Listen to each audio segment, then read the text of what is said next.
Jerusalem trembles beneath Roman rule. Prophets rise, rebels whisper in the shadows, and hope flickers through a city waiting for liberation. Among the 12 disciples of Jesus walks Judas Iscariot, trusted treasurer, devoted follower, and a man caught between expectation and disillusionment.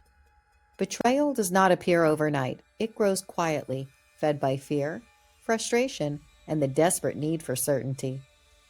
Tonight, A Veil of Crime pulls back the curtain on the most infamous betrayal in history, examining motives, tensions, and psychological torment behind the kiss that changed the world. This is the story of Judas Iscariot, and you're watching A Veil of Crime. Judea, early 1st century. The land is tense. Roman forces monitor every word spoken by teachers, prophets, and travelers. Messianic movements rise and fall with alarming speed. In this environment, Jesus of Nazareth gathers 12 disciples who believe he is the long-awaited Messiah. Judas Iscariot stands among them, entrusted with managing their communal funds. His Judean background places him closer to the political unrest shaping the region.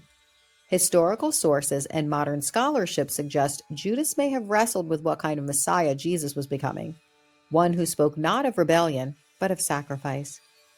When the chief priests, fearful of unrest during Passover, seek a discreet way to arrest Jesus, they approach Judas.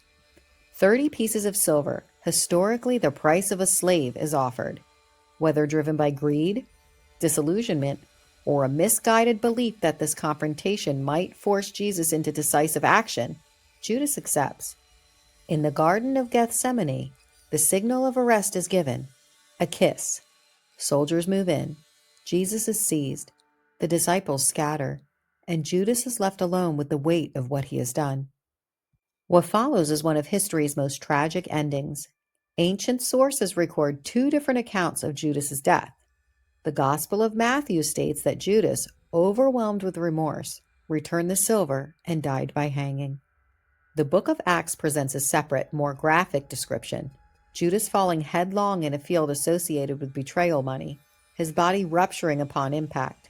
Scholars continue to debate whether these represent 2 versions of the same event, symbolic retellings, or distinct traditions passed through early communities. Regardless of interpretation, the message remains the same.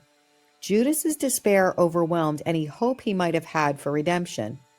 His story endures not only as history's most famous betrayal, but as a reflection of human frailty, fear, and irreversible consequence. If this descent into the shadows of betrayal reshaped your understanding of Judas's motive and fate, follow A Veil of Crime for more investigations into the choices that altered history. Share your thoughts. Was Judas driven by ambition, fear, or tragic miscalculation? Join the conversation and uncover the truths hidden behind ancient events.